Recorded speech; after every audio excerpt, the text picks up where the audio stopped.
Bismillahirrahmanirrahim. Assalamualaikum warahmatullahi wabarakatuh. Selamat pagi di mana juga anda berada. Wah, senang sekali saya dapat duduk kembali di pentas Malaysia hari ini untuk temankan anda. Saya Izwan Azir Saleh dan sampai 9.30 nanti kami ada macam-macam pengisian dan perkongsian yang kami nak bawakan untuk anda yang terus setia bersama Malaysia hari ini. Dan walaupun saya bersendirian di studio tetapi sekejap saja lagi kawan saya akan sertai saya secara online. Jadi tak apalah, kami akan membawakan macam-macam maklumat dan isu semasa lah untuk kita bincangkan pada hari ini. Pagi yang sejuk, 24 darjah Celsius di ibu negara, pagi yang basah. Jadi kalau anda nak mula memandu, pastikan pandu dengan berhati-hati sebab hujan lebat di beberapa kawasan di Lembah Kelang ini, di Negeri Sembilan dan juga Melaka. Dan juga di beberapa kawasan lain. Kalau hujan, pastikan anda lebih berhati-hati. Okey, sebenarnya macam saya katakan tadi, saya tak bersendirian dan saya akan temankan anda untuk beberapa hari ini, memberi ruang dan peluang kepada rakan-rakan di Malaysia hari ini. Ada yang berehat, ada yang terpaksa direhatkan sekejap untuk keselamatan orang ramai. Saya bersama dengan Ahmad Fetri Yahya yang bersiaran dari rumah. Hello, Assalamualaikum Fetri. Waalaikumsalam. Dan saya pun sebenarnya Izwan adalah hari yang pertama saya bersiaran di MHI. Selepas saya kali terakhir pada 40 hari sebelum saya keluar ke Jejak Rasul selama lebih kurang 50 hari. Wow. Ini kali pertama saya kembali ke MHI tetapi dalam bentuk yang berbeza. Jadi apapun tidak menghalang sebab ini juga kolaborasi dengan Izwan untuk kesekian kalinya di MHI selepas saya dah 5 tahun tak live di MHI bersama. Apapun kami akan temani anda pada pagi ini untuk kongsikan pelbagai maklumat penting.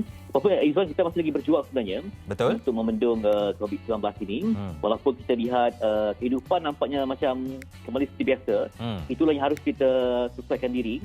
Saya semalam ke kompleks di belah. Saya lihat ramai ibu bapa yang mengambil peluang untuk bawa anak-anak mungkin dah cuti sekolahan. Jadi cuba untuk sesuaikan diri. Tak ada pun yang tertanggal peritup muka. Semuanya memang cakna lah. Ada bawa telefon untuk check-in, untuk datang masuk di satu tempat. Kehidupan akan kembali normal walaupun di samping kita hidup dengan normal itu sendiri. Dan kerana awak sedang bersiaran daripada rumah, ini adalah cuti persekolahan untuk anak-anak kita. Bagaimana agaknya awak mengawal keadaan itu supaya siaran kita hari ini lancar, Fetri? Ya, itulah sebab saya berada betul-betul di bilik khas tersembunyi, bilik store yang telah pun dikunci. Sebab saya pastikan bila mana saya bekerja dari rumah, saya baru dapat tahu bagaimana ibu bapa yang ada anak kecil yang suka untuk dikawal. Ya, kadang-kadang mereka ni perlukan mesyuarat. Pada masa yang sama, anak tu minta susu, tak ada pembantu, anak nak bagi tanda. Sedangkan mesyuarat tu mereka tengah present sesuatu yang penting. Jadi hargilah.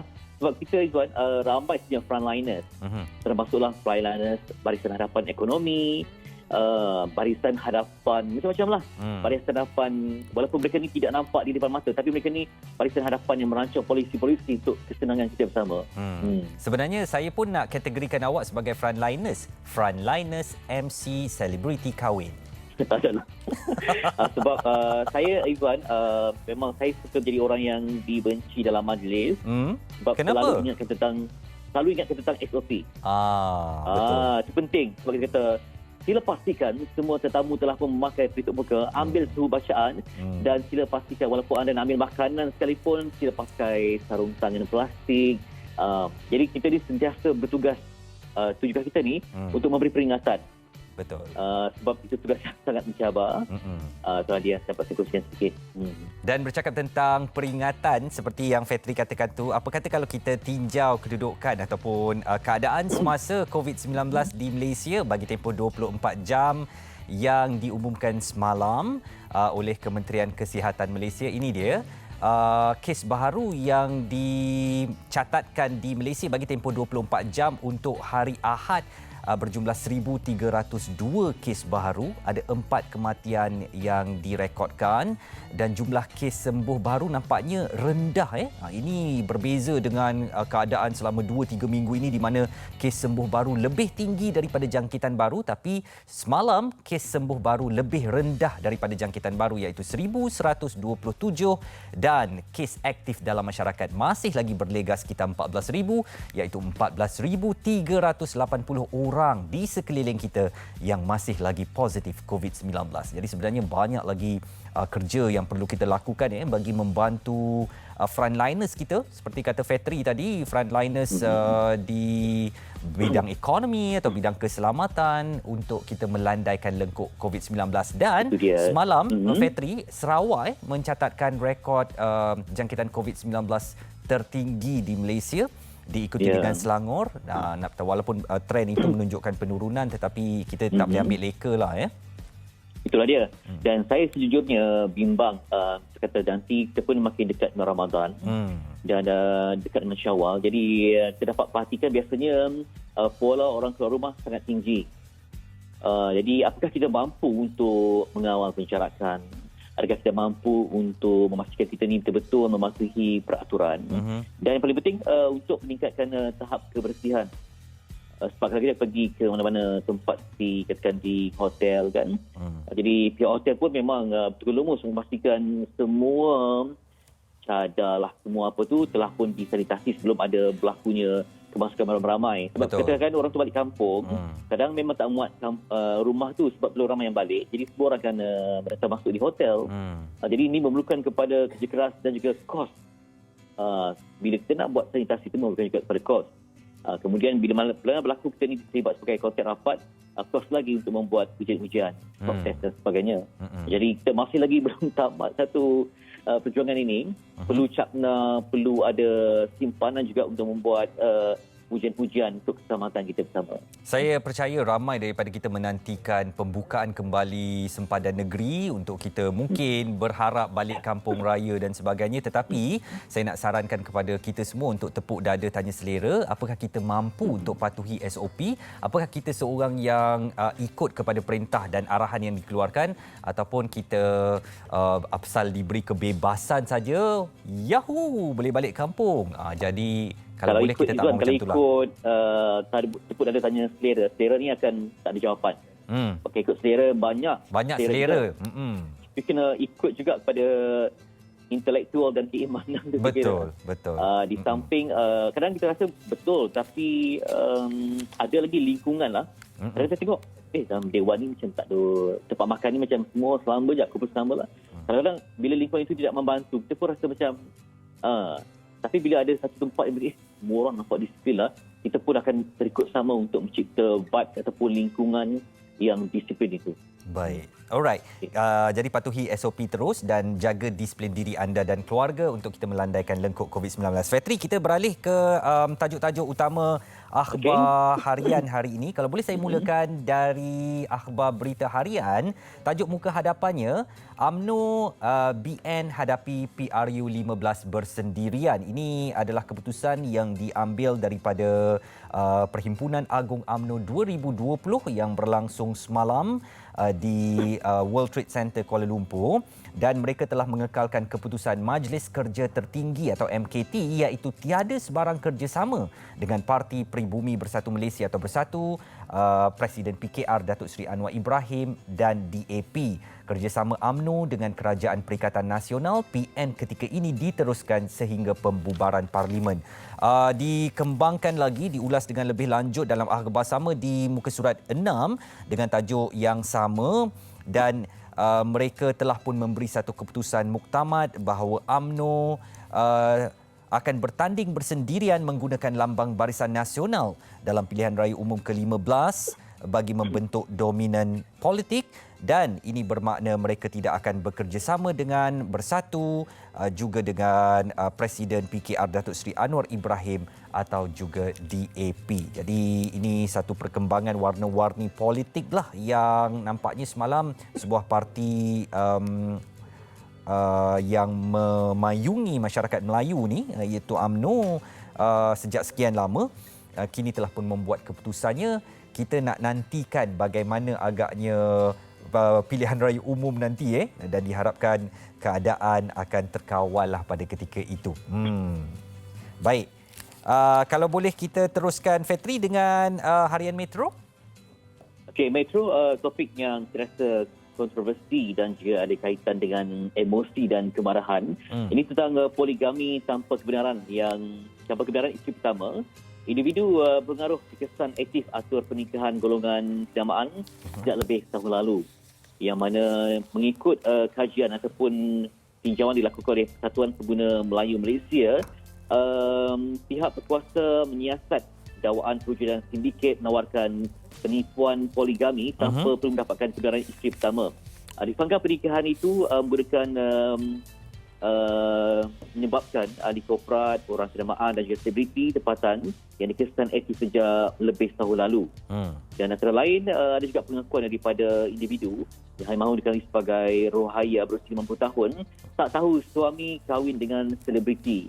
Wow. Namun hanya dapat dihidu selepas banyak kabar angin ataupun ada gosip-gosip yang bertebaran. Jadi katanya saya mahu berikan sedaran bahawa siapa saja boleh ditipu ia memusnahkan kebahagiaan sebuah keluarga.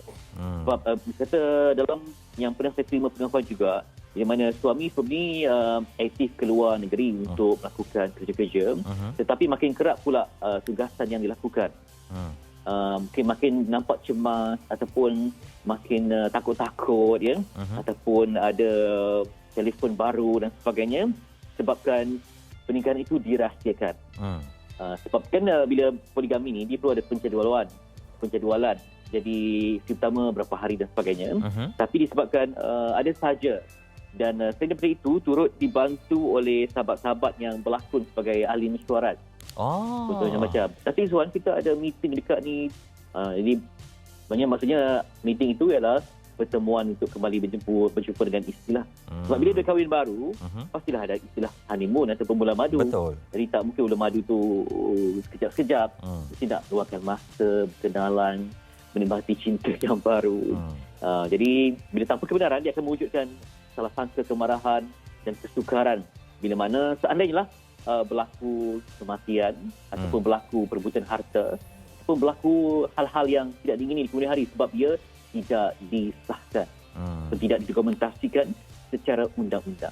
Saya rasa golongan hawa terutamanya perlu mendapatkan artikel ini mendalami modus operandi yang kadang-kadang dijalankan oleh suami cilik ni hanya untuk berpoligami tanpa mendapatkan kebenaran. Cilik ke licik? Ya, mungkin. Licik. Licik, baik. Kita teruskan dengan akhbar The New Straits Times. Ini di muka hadapan, tajuknya This is the Way. Ini mengenai proses vaksinasi yang sedang dijalankan sekarang with 500,000 Malaysian already vaccinated and 468 million doses given globally. COVID-19 vaccines have been proven safe and are the only way out of the pandemic, say Khairi Jamaluddin, as the authorities use various means to bolster vaccine confidence. Dan ada yang terbaru daripada KJ. Science, Technology and Innovation Minister Khairi Jamaluddin has taken the next step in his bid to get people, especially the anti-vaxxers, to register for vaccination against COVID-19. While he has been using Facebook, Instagram and Twitter to send his messages, Khairi has added another mobile application to his arsenal, TikTok, which is used to share short videos and dance move. Although there were no dance move being updated yet, Khairi's TikTok account, Khairi KJ, has 5 videos so far, all on the vaccination program, urging people, especially those who were doubtful of the effectiveness of COVID-19 vaccine, to immediately register for that program. Jadi nampaknya KJ pun dah mula menggunakan TikTok untuk menyeru dan meneruskan kempen vaksinasi ini. Saya juga nak ingatkan anda, kalau belum lagi, anda boleh ke MySejahtera dan cepat-cepat untuk daftar ya, supaya kita tak tertinggal lah dalam mendapatkan vaksinasi ini apabila giliran kita tiba. Baik, kita nak teruskan Malaysia hari ini dengan masih lagi bercakap tentang COVID-19, dan ini adalah kempen berterusan supaya masyarakat sedar bahawa pandemik ini sebenarnya bukan bebas daripada kita. Artinya kita tak boleh menyatakan kita tak mungkin dapat COVID-19. Ini satu pemahaman yang sangat salah dan perlu diperbetulkan. Untuk memberi kesedaran berterusan ini, ada satu agensi kerajaan yang melakukan kempen berterusan melibatkan pemimpin masyarakat, melibatkan anggota keselamatan sukarela dalam menerangkan, memberikan kesedaran kepada masyarakat bahaya COVID-19 ini. Yang saya maksudkan adalah Agensi Pengurusan Bencana Negara atau NADMA, yang ada satu programnya namanya ABC19 iaitu Ejen Basmi COVID-19. Jadi untuk memperkatakan lebih lanjut lagi tentang ABC19 ini, saya bersama secara talian Muhammad Fauzi Ismail. Beliau adalah Ketua Penolong Pengarah Seksyen Pembangunan Komuniti dan Sosial NADMA Malaysia, Jabatan Perdana Menteri. Hello, Assalamualaikum.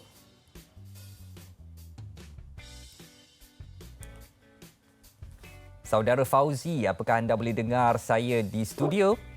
Ya, saya dengar. Baik, Fauzi, terima kasih kerana bersama dengan Malaysia hari ini. Saya telah memberikan sedikit introduction, pengenalan tentang ABC19 ini. Jadi mungkin anda boleh kupas dengan lebih lanjut untuk pemahaman penonton. Apa dia program ABC19 ni?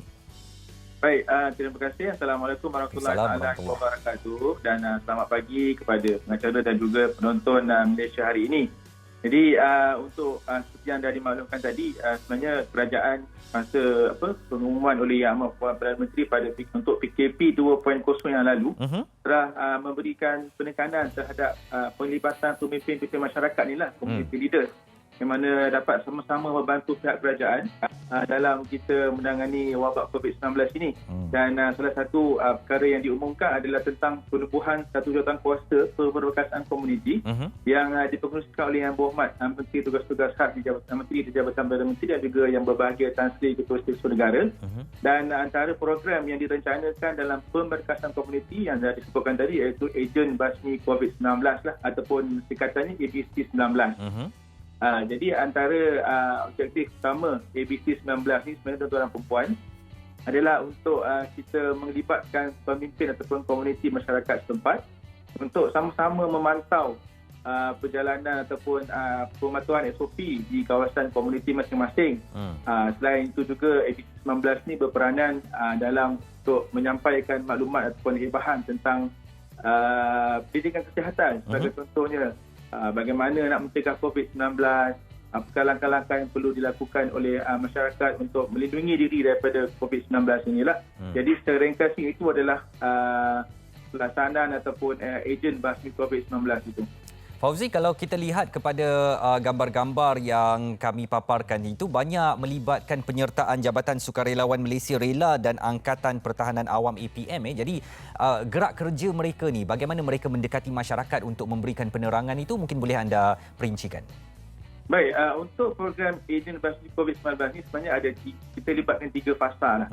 Ya, untuk fasa yang pertama ni yang kita panggil omnipresent ataupun kehadiran agensi-agensi kerajaan pada yang mana ia melibatkan Angkatan Pertahanan Awam ATM dan juga Jabatan Sukarelawan ataupun Rela lah. Yang ini telah bermula sejak 8 Februari yang lalu, yang mana sebenarnya mereka ni pun dah menjalankan tugas-tugas ini daripada sejak tahun lepas lagi. Jadi kita perhebatkan lagi omnipresence ini, yang mana kehadiran badan-badan beruniform ni sama-sama dengan pasukan pihak polis, ATM dan lain-lain badan berkuasa lah untuk sama-sama memeriksa ataupun memantau pemantauan SOP ini.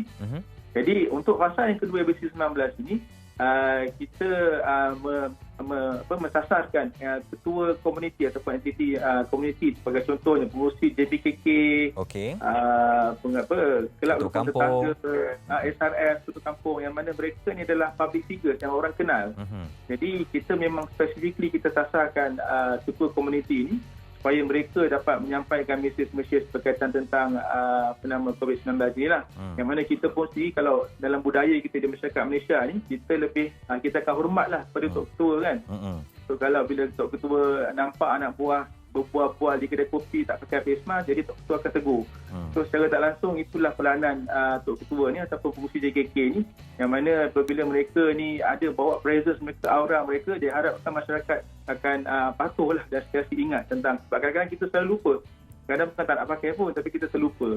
Jadi itu adalah peranan yang kita minta dimainkan oleh ketua-ketua komuniti inilah. Bagaimanakah dengan bentuk kempen itu? Apakah ada leaflet yang dibekalkan kepada mereka yang menggerakkan kempen ini, dan bagaimanakah pertemuan dengan penduduk-penduduk atau masyarakat itu diatur oleh ABC 19 ini?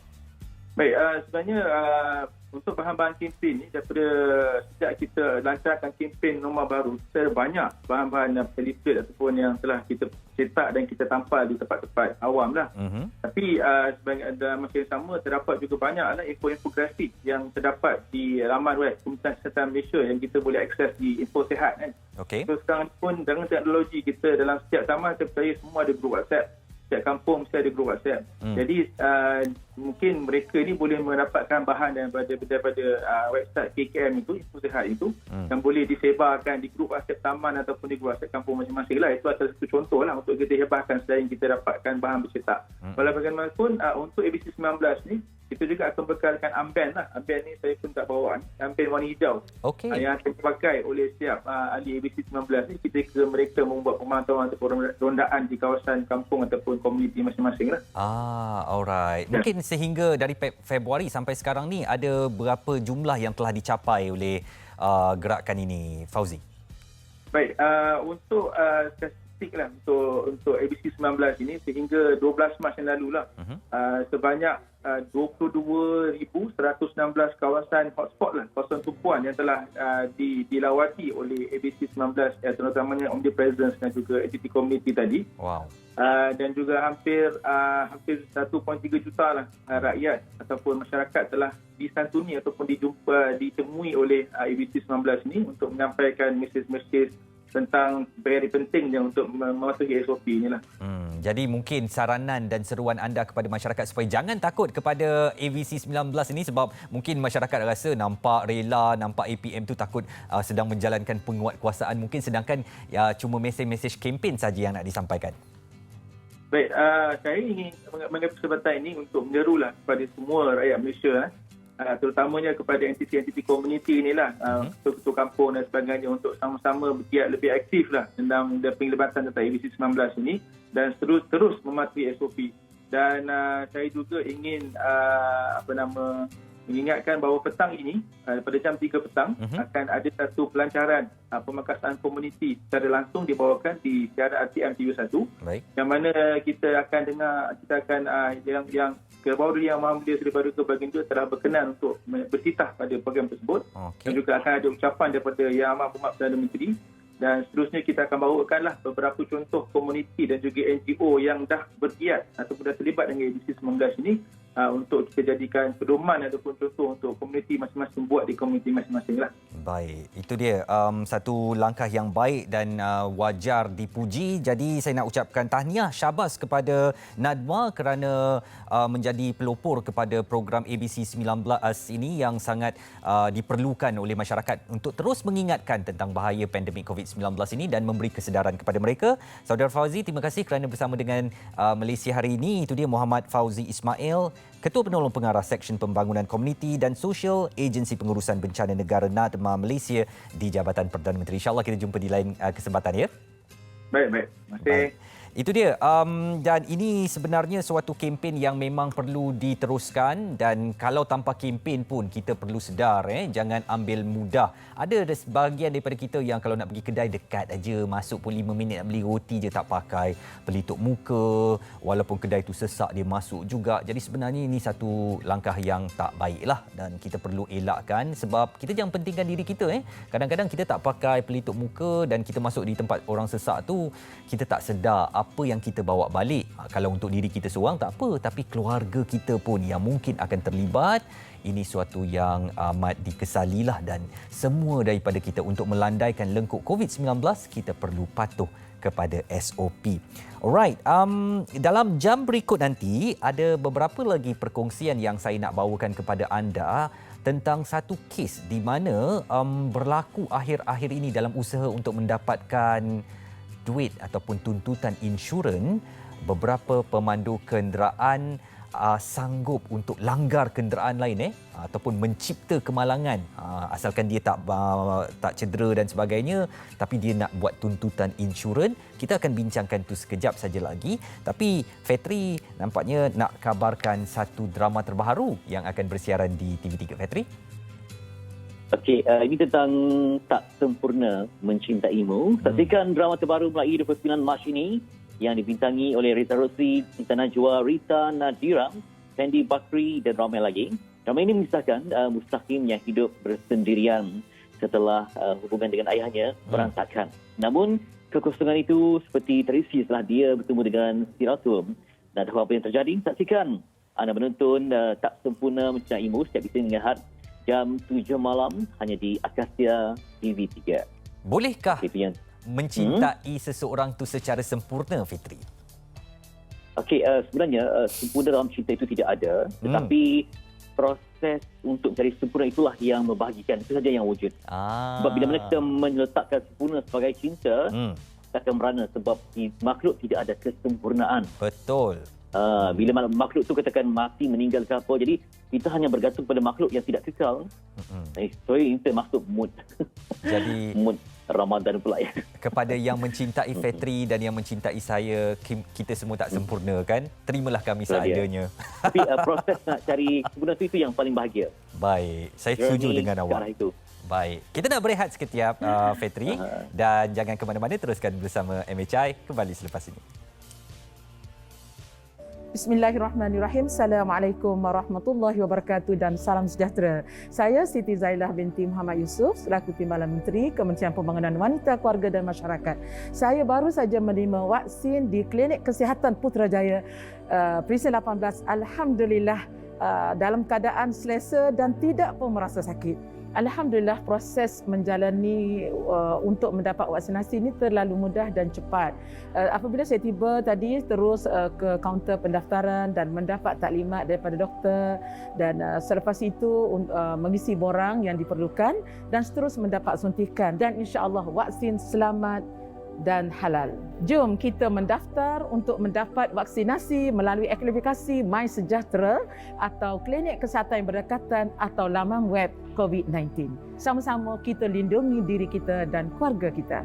Lindung diri, lindung semua.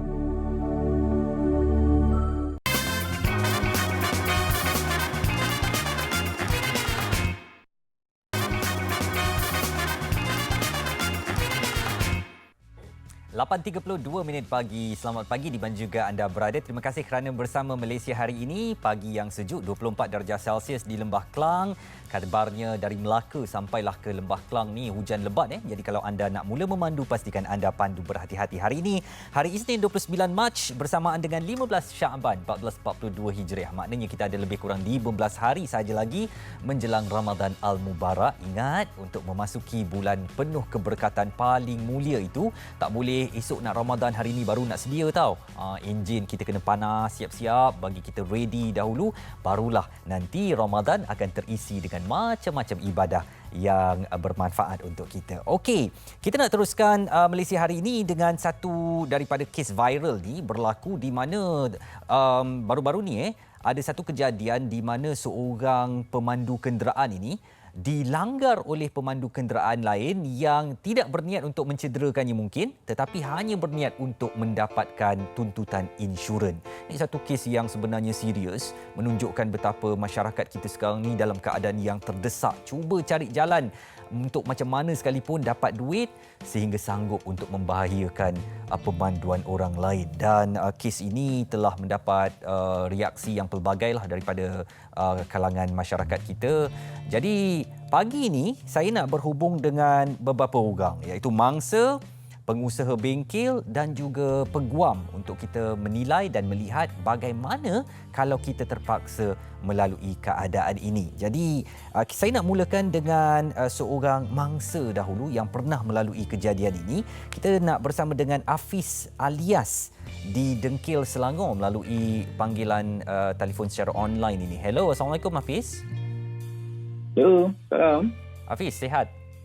Ya, sihat. Alhamdulillah. Hafiz, mungkin anda boleh ceritakan kejadian yang berlaku kepada anda ni bila dan reaksi anda apabila diperlakukan sebegitu, Hafiz? Okey, kejadian dia berlaku hari minggu lepas lah, hari Ahad lah. Baik. Okey, kejadian dia bila di mana saya nak pergi kerja dan tu saya nak ambil gambar wedding. So saya ada di lane kanan lah. So speed saya tak laju mungkin dalam 80-90 km per hour.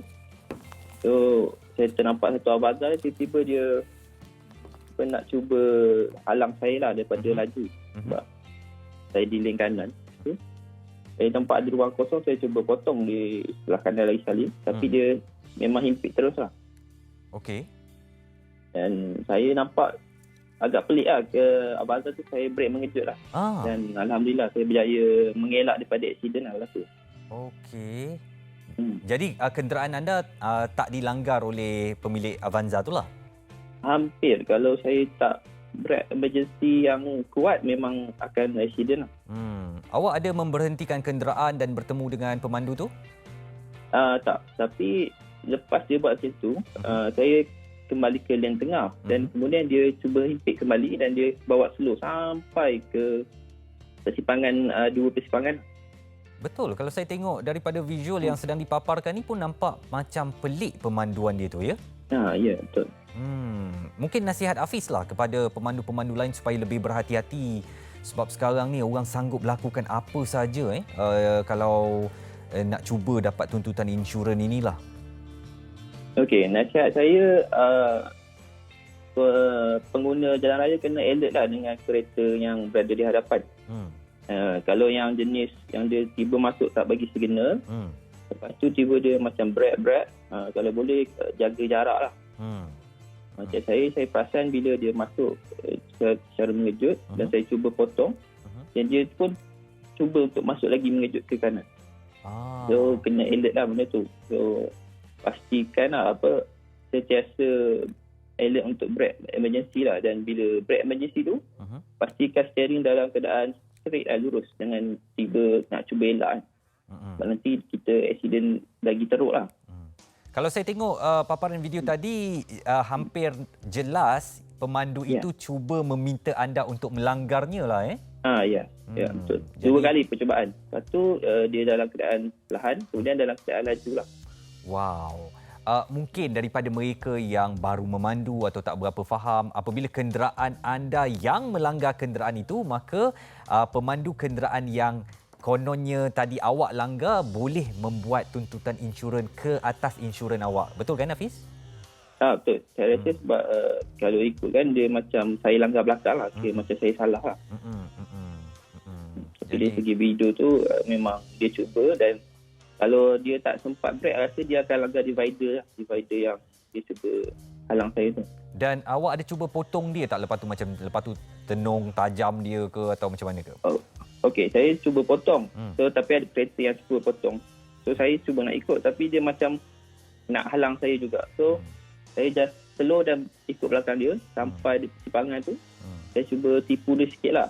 So saya nak straight tapi dia nak ke kiri. So saya ikut ke kiri. Sampai persimpangan tu saya belok ke kanan lah supaya dia tak boleh nak kejar saya. Secara ringkasnya mungkin awak ada rasa ada percubaan untuk buat begitu tak? Modus operandi begitu, atau awak mungkin rasa dia ni mengantuk ke, mabuk ke? Kalau dari segi mengantuk, sebab kalau dia cuba potong saya tu, kemungkinan dia akan terus langgar divider perjalanan tu. Tapi dia sempat berat dan dia ke tengah kembali dan cuba halang bagi saya memintas. Saya pun tengok macam agak jelas lah maksud hati dia tu untuk cuba membuatkan awak langgar dia, dan kemudian pemandu itu boleh membuat tuntutan insurans kepada awak. Betul. Okey. Hafiz, terima kasih kerana berkongsi cerita ini dengan kami, dan saya berharap kisah yang awak kongsikan ini akan menjadi pengajaran kepada semua. Termasuk saya juga yang kadang-kadang kita tak tahu kan tindakan orang di atas jalan raya itu bagaimana terdesaknya hidup dan sanggup lakukan begini. Jadi saya harap perkongsian ini akan membuka mata semua pihak. Hafiz, terima kasih. Okey, sama-sama. Hafiz Muhammad alias Dengkil Selangor yang berkongsikan kisah bagaimana kenderaan beliau cuba diumpan supaya melanggar kenderaan itu, dan kemudian boleh membuat tuntutan insurans kepada beliau. Ini satu modus operandi yang mungkin mutakhir ini dilakukan oleh mereka di luar sana yang terdesak, yang memerlukan punca keuangan. Jadi apabila kenderaan tu dah aksiden, dia akan hantar ke bengkel, dia boleh kauting ataupun dia boleh rancang dengan pemilik bengkel itu supaya kita letakkan harga begini-begini, jadi apabila dapat duit tu ada sedikit portion lah atau bahagian daripada duit insurans itu yang boleh dia ambil. Jadi kita nak bercakap tentang bengkel ni, kita nak bersama dengan seorang pemilik atau pengusaha bengkel iaitu Muhammad Iskandar Pati yang mengusahakan sebuah bengkel di Perak kalau tak silap saya. Iskandar, Assalamualaikum. Waalaikumsalam. Ya, Cik Izwan ya. Apa khabar? Selamat pagi. Selamat pagi. Apa khabar? Khabar baik. Baik. Sebagai seorang pengusaha bengkel, Iskandar, anda pernah berdepan dengan kes begini tak? Yang mana mungkin kejadian aksiden atau kemalangan itu dirancang, kemudian dia minta plan dengan anda supaya mari kita tuntut insurans sebanyak begini dan sebagainya. Mungkin dari pengalaman anda, Iskandar. Maaf, kurang sikit dia punya siaran dia ni. Baik, anda tak dengar saya. Saya nak tanyakan kepada anda, pernah tak anda berdepan dengan kes begini apabila perlanggaran itu bukan berlaku akibat kecuaian tetapi berlaku kerana dirancang supaya dia dapat plan dengan pengusaha bengkel, mari kita minta insurans sebanyak begini dan kemudian saya boleh dapat sedikit bahagian daripada tuntutan insurans itu. Okey. Ini kita buat sedikit perkongsian tentang isu yang pelanggaran yang dirancang ni sebenarnya kita sering kali dengar lah. Jadi bukan satu perkara yang baru, tapi apa yang perlu kita titik beratkan untuk semua pengguna jalan raya perlu ada satu white cam lah untuk kita kenal pasti sama ada kesalahan tu datang berpunca daripada benar-benar daripada kemalangan ataupun dirancang. Cuma yang topik yang ditanya pada saya ni adalah kita kata isu berpakat pada pihak workshop. Betul. Ataupun pengguna kenderaan tersebut. Maknanya kalau kata isu berpakat dengan workshop ni, saya rasa perkara ni tidak ada juga sama sekali. Sebab apa? Keperangkalian isu ni sebenarnya lebih kepada kemalangan yang terjadi. Kita perlu menilai balik. Maksudnya kalau kata sebagai pengguna workshop dalam sepanjang saya berkhidmat, tidak adalah bersangkut paut dalam perancangan untuk kemalangan yang sebeginilah. Yang kita cuba bayangkan yang seperti yang kita lihat apa yang berlaku untuk pihak yang berwajib.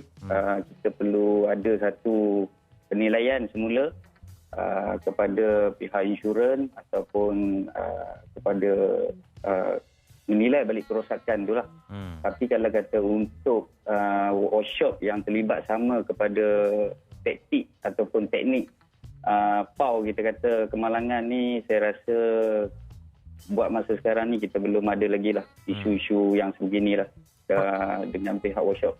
Baik, EZS iaitu workshop anda mungkin belum pernah berdepan dengan kes begini, tetapi sebagai seorang di dalam industri automotif ni, apakah anda pernah mendengar kes daripada pengusaha bengkel yang lain di mana ada usaha untuk cuba markup ataupun dapatkan tuntutan insurans palsu ni? Untuk yang soalan Cik Izwan ni, yang ini ada berlaku. Panjang kita berkhidmat dalam bidang otomotif, memang ada berlaku isu-isu yang sebegini. Seolah-olah seperti mana yang kita kata daripada kenderaan A telah melanggar kenderaan B. Tapi sebaliknya kenderaan B ni mengambil kesempatan dengan cara memberitahu kena hadir ke workshop dia ataupun kenalan dia untuk kenal pasti kerosakan, berapa nilai kerosakan. Ini memang selalu berlaku dan pada masa yang sama, contoh saya bagi sikit penerangan, jika nilai itu adalah seperti 400 ke 500 ringgit, pemilik kenderaan B ni cuba markup berpakat dengan workshop untuk menerangkan kepada si pelanggar ni, iaitu yang si A ni, supaya charge dia lebih tinggi seperti 1,500 ke 2,000 ringgit.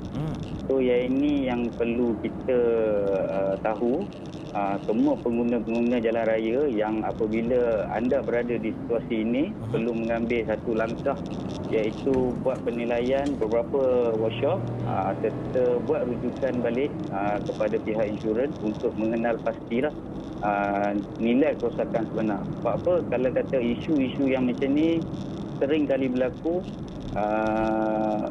markup price ni berbanding iaitu kerosakan dengan nilai yang kecil tapi dicas dengan harga yang lebih, iaitu patutnya tidak wajar lah. Jadi kita perlu ada satu pengguna yang jalan raya di luar sana perlu ada tip ataupun sedikit ilmu tempat yang boleh kita rujuk, antaranya beberapa kenalan workshop di luar dan pihak-pihak insurans yang berpengalaman, dan kita boleh rujuk juga sebab insurans kenderaan, semua kenderaan yang bergerak mempunyai insurans dan kita juga boleh rujuk walaupun jika kita tidak claim insurans dan kita tidak membuat tuntutan insurans, kita layak juga untuk buat panggilan ke pihak insurans untuk sebagai rujukan kita lah. Baik. Supaya kita tidak ada jadi mangsa seterusnya, jadi berleluasa lagi isu-isu beginilah. Anda katakan juga tadi tentang pemasangan dashcam. Sebagai seorang pengusaha bengkel, bagaimana kepuasan hati anda terhadap kesedaran orang ramai menggunakan dashcam ini? Saya harus akui, saya belum memasang dashcam. Jadi saya nak tahu betapa pentingnya sebenarnya kena pasang dashcam ni. Okey, untuk dashcam ni, kita dah kira macam satu perkara penting untuk sebuah kenderaan, walaupun iaitu motosikal ataupun kenderaan kita bergerak di atas jalan, perlu wajib ada sewajar-wajarnya kalau boleh semua kenderaan berregister ataupun berdaftar melalui JPJ ataupun Puspakom, wajib ada dashcam ni supaya kita dapat melihat balik kedudukan cara pemanduan seseorang tu, iaitu di depan kita ataupun di belakang kita. Bagaimana cara memandu supaya kita dapat mengelak isu-isu road bully ataupun kemalangan disengajakan ataupun kemalangan diambil sebagai keuntungan. Keuntungan daripada semua pihak. Mungkin sekarang tiada berpakat daripada pihak workshop, tapi kita tak tahu ke depan jika perkara ini semakin meruncing disebabkan ekonomi, mungkin akan ada satu agenda, iaitu cara mengauk keuntungan melalui sengaja kemalangan yang disengajakan. So kita berharaplah, saya sendiri pun memang sewajarnya menitik beratkan supaya semua pengguna-pengguna jalan raya mempunyai dashcam yang kita kata sentiasa direkodkan setiap kali perjalanan yang kita memandu. Saya rasa Iskandar, kalau orang berkira lah, dia kata mahal lah nak beli dashcam, tapi sebelum insurans kita digunakan oleh pihak-pihak tak bertanggungjawab ni, lebih baik kita melabur sedikit lah untuk dapatkan dashcam. Ya, betul. Biar kita melabur dahulu kan, supaya benda yang kita cuba elakkan tidak berlaku kepada diri kita, keluarga kita, adik-beradik kita. So benda ni melaburlah sedikit supaya kita boleh selamat menggunakan jalan raya, tiada ancaman, sebab dunia sekarang di dalam keadaan ekonomi yang kurang baik. So kita cuba mengelakkan isu-isu kemalangan yang sebeginilah, yang topik yang cuba kita bincangkan ni. Baik, Iskandar, terima kasih kerana meluangkan masa bersama dengan Malaysia hari ini. InsyaAllah kita berjumpa lagi. Muhammad Iskandar Pati, pengusaha bengkel EZS Motorsport Sendirian Berhad di Ipoh, Perak. Baik, kita nak lihat dari aspek perundangan pula, dari penguatkuasaan undang-undang. Kalau kita tak bernasib baik dan dimanfaatkan begini oleh pengguna-pengguna jalan raya yang nak mengambil kesempatan atas kita yang naif, yang tak berapa tahu ilmu jalan raya. Jadi ada seorang peguam yang akan memberi kita nasihat. Apa yang boleh kita lakukan kalau kejadian ini sayangnya atau malangnya menimpa kita? Kita nak bersama dengan Nur Zabita Muhammad Nur. Beliau adalah peguam bagi memberikan penerangan serba sedikit. Apa yang boleh kita lakukan? Assalamualaikum. Waalaikumsalam. Puan Nur Zabita. Ya, saya. Terima kasih kerana bersama dengan Malaysia hari ini. Kita dah dengar perbincangan tadi Puan Nur dan bagaimana kadang-kadang tanpa keinginan kita ada pihak lain yang memanfaatkan kita untuk mengguna pakai insurans kita.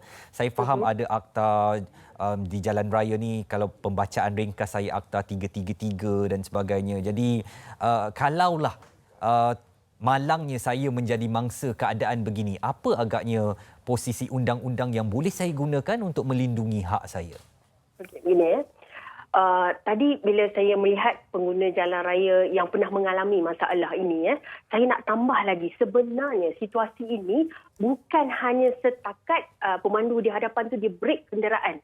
Ada juga keadaan yang itu kita bercakap berkenaan dengan tuntutan kerugian apabila kereta tu dilanggar. Ada juga yang ditipu tu kecederaan. Maknanya misalnya bila dilanggar tu tak berlaku kecederaan tapi dia buat laporan kata ada kecederaan, kemudian dia buat ada medical report. Sebab kes ni makin lama makin menjadi-jadi. Sebelum ni di negara kita ni mungkin kita kurang sedar dan tak ramai yang tahu berkenaan isu ini. Jadi apakah hak kita sekiranya kita merasakan sewaktu pelanggaran tu ada perkara yang tak betul atau kita curiga lah. Jadi apabila kita buat laporan polis ni, kita kena buktikanlah perincian dia. Maknanya bagaimana orang ni masuk daripada lorong lain, tiba-tiba berhenti dan kita kata kita curiga yang berlaku. Maknanya sengaja, kita panggil stage accident yang dia ada-adakan.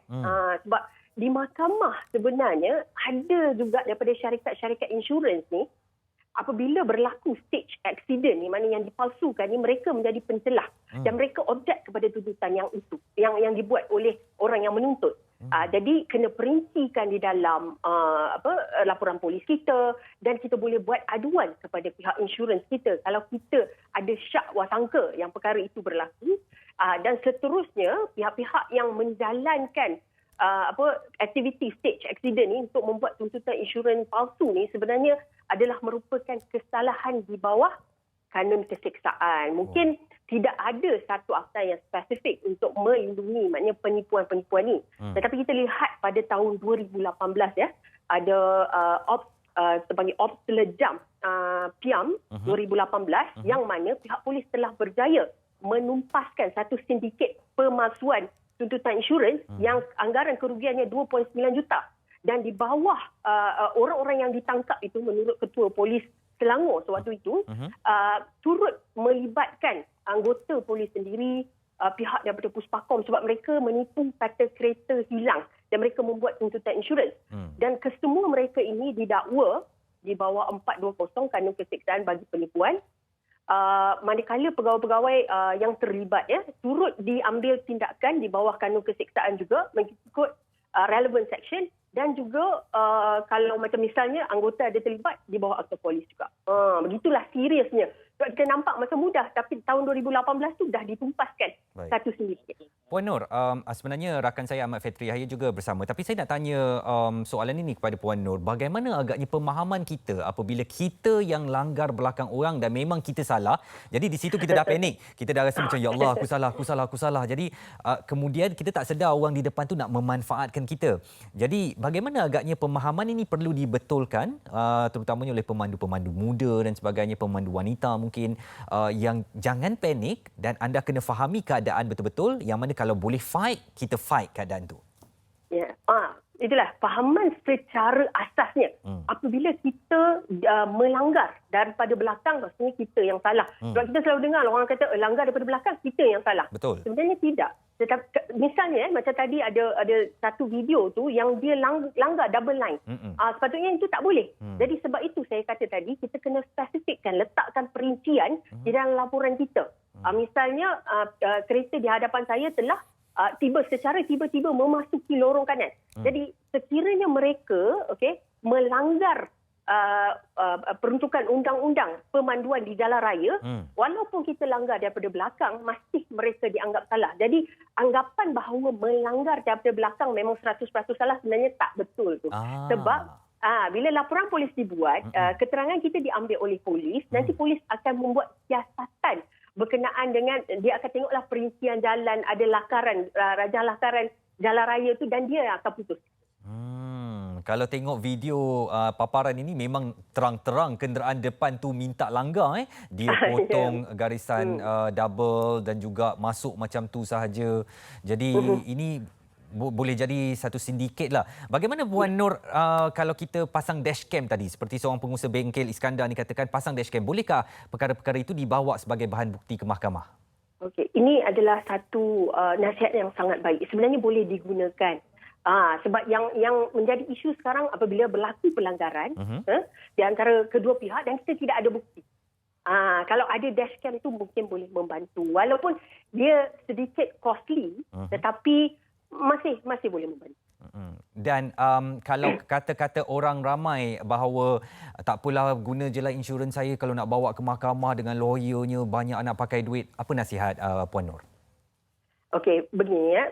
Kalau sekiranya keadaan yang dia kata guna insurans saya, kita kena peka, kita kena berhati-hati. Sekiranya berlaku insiden begini, okey, pertama sekali mungkin kita boleh hubungi. Kadang-kadang kita panik tau dekat jalan raya ni. Betul. Dalam keadaan berlanggar, kita tak tahu nasihat siapa kita nak tanya.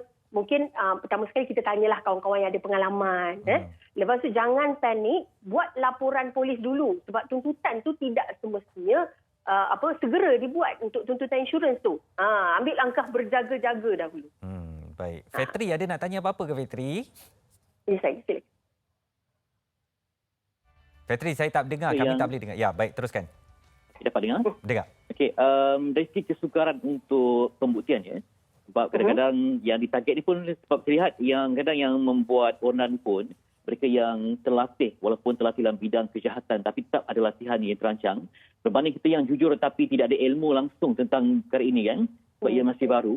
Kadang-kadang menjadi mangsa keadaan tetapi mereka ni dah pandai, dah rancang sebab mereka ni nakkan duit. Jadi pastinya ada pelakon-pelakon hebat yang telah pun bersama merancang mengintip mangsa ataupun dah buat rancangan apa yang terjadi dan terutama dia mungkin dah siasat ini tak ada dashcam dan sebagainya. Jadi kita yang bersendirian dihimpit mungkin 4-5 orang, kereta lain yang mungkin saksi palsu ni, apa di saat begini kan, apa yang dapat kita lakukan sebagai mangsa yang betul-betul teranaya hasil daripada kejahatan yang terancang tu. Baik. Ini pertama sekali sebelum berlakunya aksiden, sebab itu pentingnya untuk kita sentiasa berwaspada apabila kita bawa kereta ni. Kadang-kadang memang ada kereta melulu tetapi kita tengok yang tadi pemanggil tadi bagaimana dia berhati-hati. Itu yang pertama. Yang keduanya, sewaktu siasatan polis sebenarnya kalau kita langgar daripada belakang, ini kita kata yang di hadapan ada satu kereta, di tengah-tengah ada kereta dan di belakang lagi kereta kita. Tiba-tiba dia berhenti dan kita langgar daripada belakang. Dan adakah kereta yang kita langgar itu mematuhi jarak? Dia ada jarak di antara kereta hadapan dengan belakang ni. Jadi sewaktu siasatan sebenarnya, pihak polis akan tahu kalau orang yang di hadapan ni menipu. Dia kata, tak adalah, saya dah dengan dia dah berjarak. Tetapi keadaan kemalangan tu, maknanya macam contoh kereta tu tersodok ke bawah. Itu adalah pembuktian yang merupakan sebenarnya jarak tu sangat rapat di antara kereta hadapan dengan lagi satu. Sebab ada juga keadaan sebenarnya scam ni, bila kereta dia dah pernah berlanggar sikit dekat belakang tu, ada scratch sikit, sengaja dia diberikan langgar untuk dituntut insurans. Sebab yang sebelum ni dia tak tuntut insurans, mungkin kesalahan sendiri. Jadi dalam keadaan tu sebenarnya apabila kita buat laporan kepada pihak polis dan kita ceritakan keadaan, contohnya tiba-tiba kereta ada menyusul masuk ke kanan. Sebab tu perincian di dalam laporan tu memang kita tahu. Laporan polis ni kadang-kadang dia standard. Apabila kita pergi, kita kata kemalangan, mereka yang akan typekan. Tapi kita kena maklumkan juga, kita request lah untuk masukkan perkataan di situ. Jadi daripada siasatan itu, memang kita ni bukan penyiasat, yang menyiasat adalah pihak polis. Jadi perkara itu mungkin membantu untuk siasatan daripada pihak polis untuk memutuskan pelanggar itu siapa yang salah. Dan yang seterusnya, kalau masih dibuktikan yang kata kita salah, mungkin kita boleh hubungi syarikat insurans untuk memaklumkan berkenaan isu. Itulah sebab betul, seperti yang dikatakan, kita ni jujur. Yang buat jahat ni, dia dah terlatih dah. Dia dah tahu apa nak buat. Tapi kita ni kena ambil langkah-langkah yang begitulah. Baik, satu kupasan yang cukup mendalam dan memberi kita perspektif yang baharu tentang apa hak kita dan apa yang boleh kita lakukan kalau berdepan dengan situasi tak dijangka ni. Saya suka tadi perkataan dia, stage accident, iaitu satu pementasan kepada kemalangan ini dibuat-buat supaya dia boleh memanfaatkan insurans kita. Saya nak ucapkan terima kasih kepada Puan Nur Zabita Muhammad Nur Peguam kerana berkongsikan pandangan beliau. InsyaAllah kita berjumpa lagi.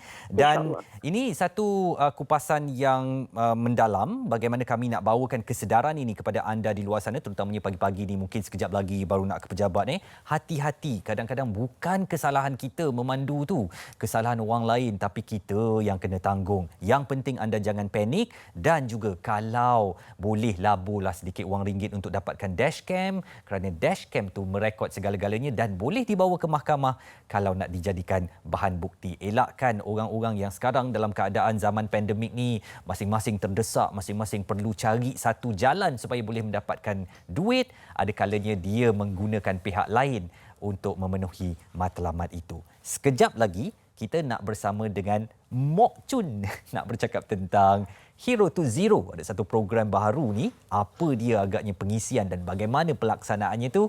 Terus bersama kami di Malaysia Hari Ini. Sekejap lagi.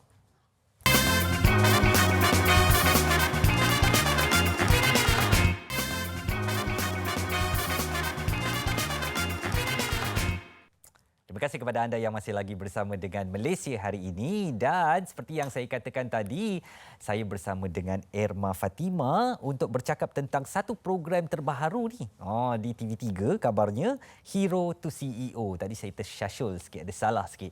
Jadi teruslah kita bersama dengan Mok Chun kita, Kak Irma. Assalamualaikum, selamat pagi. Waalaikumsalam. Terima kasih. Saya bila duduk dengan Mok Chun ni rasa nak cakap Kedah. Boleh, boleh, tak ada masalah.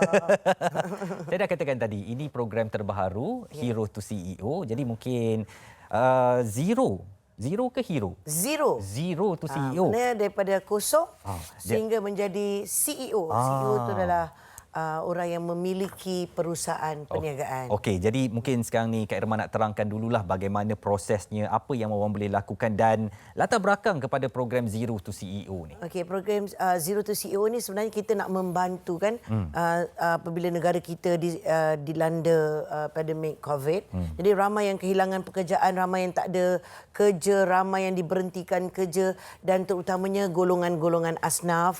Jadi saya pun nak membuat kita buat satu program yang mana kita membantu mereka membuat perniagaan tanpa mengeluarkan modal. Wow, menarik tu. Jadi kalau mereka berjaya melalui beberapa task jualan di dalam program ini, mereka akan dibinakan hadiahnya adalah sebuah little mini market untuk mereka. Wah, menariknya. Dan siapa saja yang boleh menyertai Zero to CEO ni? Siapa saja.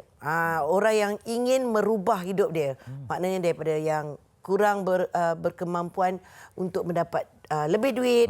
Jadi dia kena berniaga, kita siapkan produk dan sebagainya.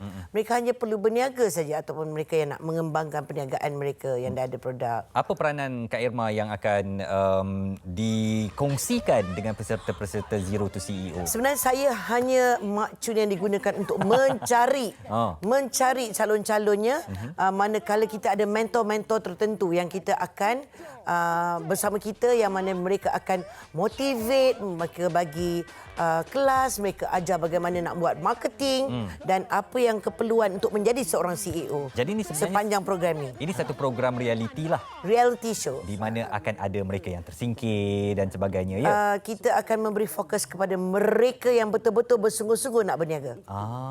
Tidak ada yang tersingkir, tetapi kita akan bagi fokus kepada mereka yang betul-betul nak berniaga, yang ada progres setiap minggu. Menarik ni Kak Irma, sebab saya rasa akhirnya nanti akan dapat mini market yang boleh memasarkan produk. Jadi banyak benda yang boleh dilakukan. Memasarkan produk keluaran IKS, keluaran orang kita, yang mana produk itu dijamin halal 100%. Jadi bagaimana agaknya kalau mereka yang mendengar ni dan mula tertarik untuk menyertai Zero to CEO? Mereka boleh mendaftar di dalam www zero2ceo.com.my. Dia kena isi borang.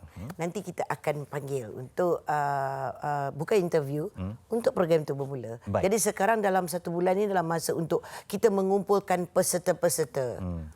Sebenarnya Kak Irma, kalau kita menonton Mok Chun bagaimana ada produk di situ dibawa sampai ke New York, sebenarnya aspirasi itu dah ditunjukkan dalam drama tu. Apakah itu yang sebenarnya semangat nak dibawakan, bahawa siapa pun anda, asalkan ada keinginan untuk melakukan perubahan dalam hidup, anda boleh lakukan? Ya, betul. Mak Chun saya create menjadi idola kepada orang-orang kampung khususnya.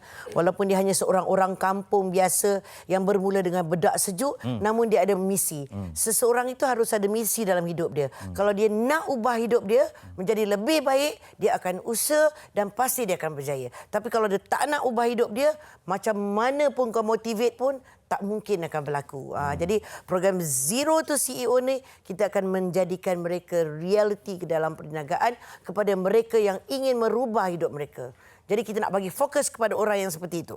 Terutamanya mungkin rakan-rakan saudara kita di luar bandar yang mereka rasakan kecil diri mereka, rendah diri mereka. Boleh ke? Tak, mereka boleh. Mereka boleh. Saya sangat yakin mereka boleh. Ramai orang yang kat luar sana yang menjual produk orang saja boleh dapat berjuta-juta, boleh dapat berpuluh-puluh ribu. Betul. Kenapa mereka tak boleh? Jadi program saya ini terbagi kepada 3, iaitu 1 daripada golongan IPTA, student-student IPTA ataupun lepasan universiti yang ingin membuat perniagaan.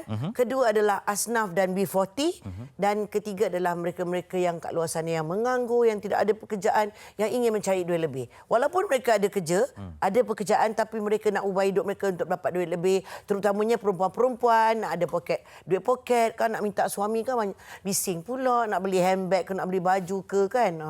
Kak Irma dari industri seni kreatif tiba-tiba masuk dalam satu bidang untuk memotivasikan orang ni. Kenapa tu Kak Irma? Sebenarnya mungkin sebab Mak Chun lah. Mak Chun Ya, dia bermula daripada Mak Chun. Daripada mula Mak Chun itu memberi saya inspirasi dan semangat untuk saya bantu orang kita. Saya percaya kerana SME IKS adalah di antara yang menjana pendapatan yang memberi sumbangan kepada ekonomi negara. Betul. Kita lebih kurang dalam 30% macam tu. Jadi saya percaya kita boleh pergi jauh. Dan kalau kita sokong antara satu sama lain dan kita dapat membantu produk-produk keluaran kita, bermakna kita akan membantu menaikkan dan memartabatkan ekonomi orang kita. Saya percaya antara satu matlamat Kak Irma juga adalah untuk memperkasakan golongan wanita itu sendiri. Ya, betul. Supaya mereka tidak berada di bawah tempurung, berani untuk keluar, ya, pergi ke New York, jual bedak sejuk kat New York pun tak apalah. Jadi mungkin itu yang Kak Irma nak lakukan. Seruan Kak Irma lah, terutamanya kepada wanita, kepada mereka di luar bandar untuk jangan segan layari zero2ceo.com.my untuk dapatkan maklumat. Dan tentang saya program percaya yang kat luar sana itu, kalau anda ingin merubah hidup anda, anda pasti akan berjaya. Dan di manakah nak ubah hidup itu? Bolehlah layari www.zero2ceo.com.my. Jadi kita akan bersama-sama anda untuk membina impian anda, merubah hidup. Impian tu buka kedai lah ya? Impian tu untuk menjadi seorang usahawan. Jadi bila dah buka kedai, dah ada kedai sendiri, sebenarnya program ni serampang dua mata ya.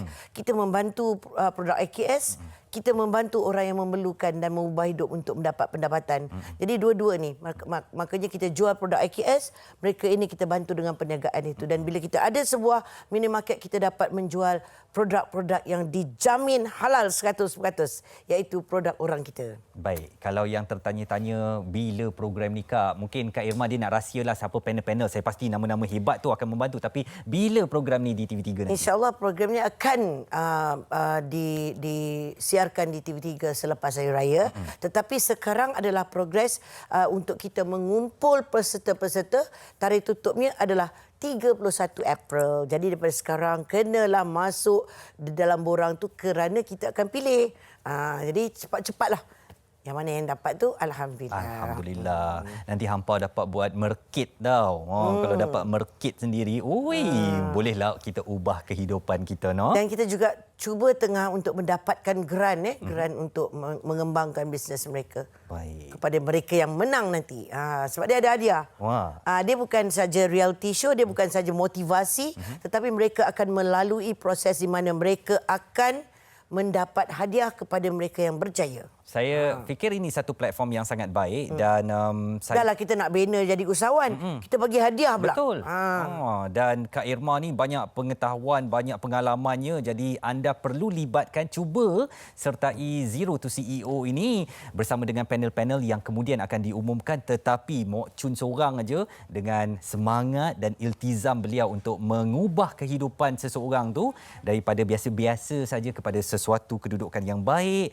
Anda boleh layari www.zerotoceo.com.my. Satu reality show terbaharu akan datang di TV3 untuk mengubah hidup anda. Kak Irma, saya ucapkan terima kasih Kak Irma. Itu je? Itu je lah kan. Hang nak berapa lama lagi, Cik? Duk sampai habis pun tak apa. Tak apa dah. Sembang pasal ni. Tak apa, itu nanti bila kita dah launch program tu ya. Baik, saya ucapkan selamat berjaya dan terima kasih sebab buat benda ni dan pasti ramai yang terinspirasi untuk saya harap ni, semua dapat membantu mereka di luar sana. Kita nantikan Kak Irma insya-Allah selepas Aidilfitri nanti dengan Zero to CEO ini, dan sekejap lagi ada lagi pengisian yang kami nak bawakan kepada anda. Terus bersama kami di Malaysia Hari Ini.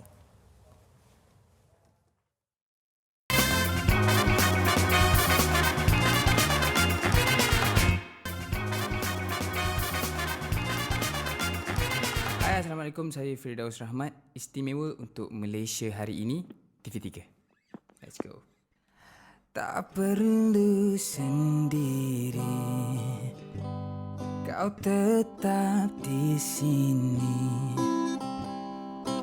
Lihat telus ke dalam mataku. What do you see? Tak perlu bersedih, aku kan di sini.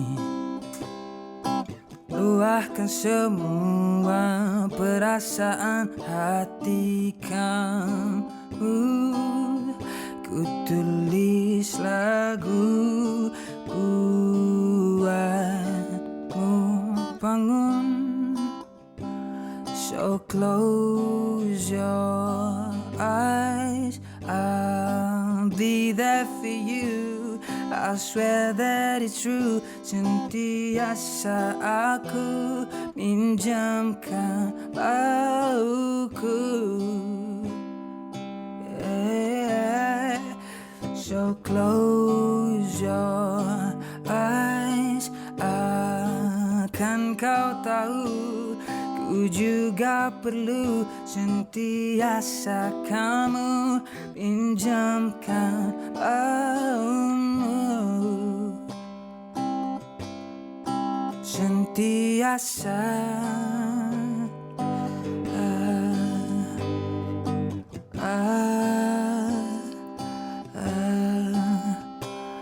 tak usah kau bimbang, sinar pasti datang menerangi segala kemauan kehendakmu. Ku tulis lagu buatmu bangun. So close your eyes, I'll be there for you. I swear that it's true. Sentiasa aku minjamkan bauku. So close your eyes, akan kau tahu ku juga perlu sentiasa kamu pinjamkan baumu. Oh, sentiasa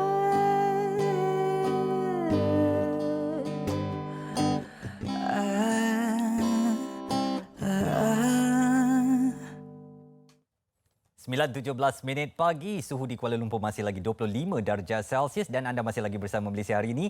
Wah, dalam kesejukan pagi ini tenang je dengar akustik tadi daripada penyanyi muda kita, Firdaus Rahmat yang pernah membawakan lagu Aku Rayu, single beliau pada 2019 dan kita nak bersama beliau untuk kita mengetahui lebih lanjutlah perkembangan anak muda ni apa agaknya yang dibawakan terbaru mungkin. Bersama saya di talian sekarang secara online Firdaus Rahmat. Hello, Assalamualaikum. Waalaikumsalam warahmatullahi. Saya dengar dan saya rasa tenang. Saya harap sambil kita bercakap ni awak boleh petik gitar juga. Macam wah, menenangkanlah pagi-pagi yang sejuk ni, Firdaus. Terima kasih. Awak macam mana setelah Mac 2019 dengan Aku Rayu, apa agaknya yang terbaru daripada Firdaus? Selepas perjalanan Aku Rayu pada Mac 2019 saya percaya. Dan seterusnya adalah Sentiasa. Sentiasa lagu tadi saya kan? yang bertajuk Sentiasa. Yang tadilah yang saya baru nyanyikan tadi. Awak yang kompos lagu tu ke? Saya berkolaborasi dengan dua orang komposer muda yang sangat-sangatlah berbakat. Iki Hugh dan juga the youngster Darian. Nama dia. Ya. Sentiasa Dah rilis dah single tu? Alhamdulillah. Dah pun rilis di YouTube dan semua digital platform. Baik. Kita bersama juga Firdaus rakan saya Fetri Yahya yang kalau mungkin lepas ni awak nak minta tolong buat lirik ke apa ke. Boleh, saya pun banyak juga. Apa ni, Firdaus, apa khabar Firdaus? Alhamdulillah baik bang. Sebab kalau tengok kalau lagu-lagu Tahir ni banyak nama awak sebagai komposer dengan Iki semua kan. Nampaknya gandingan tu serasilah. Jadi macam mana Firdaus ni, saya tengok banyak juga karya-karya yang semakin jadi kan. Apa rahsia? Sama tak bila Firdaus kompos untuk orang lain, artis lain, dengan anda nyanyikan sendiri? Yang mana nampaknya lebih pergi tu Firdaus? Soalan penakut ni. Bahaya. Bagi saya berpuas hati lah dengan apa yang penyampaian yang saya bagikan dan diorang bagikan juga. Kena dengan kira chemistry tu adalah bila saya kompos, writing untuk artis tu, bila diorang bekerjasama dengan diorang sangat best lah, sangat okey lah. Chemistry tu. Tengok awak punya karakter ni macam kelakar lucu-lucu kan.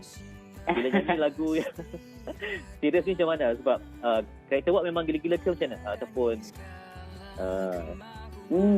saya dulu sebenarnya pendiam juga lah orang ni. Tak nampak macam pendiam pun, Firdaus.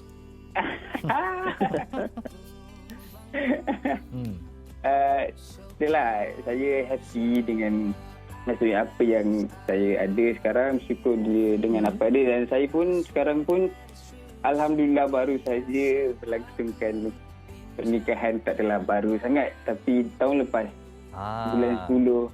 So selamat pengantin PKP lah. Alhamdulillah lah. Apa ni, Firdaus berbakat memang muzik ni by heart ke ataupun ambil kelas formal? Sebab anda juga penyusun muzik kan? Ya, saya. Jadi macam mana? Muzik ni betul-betul belajar secara formal ke ataupun memang hanya dari jiwa saja? Ternyata hanya dari jiwa saja. Oh, iya ke? Okey. Sebab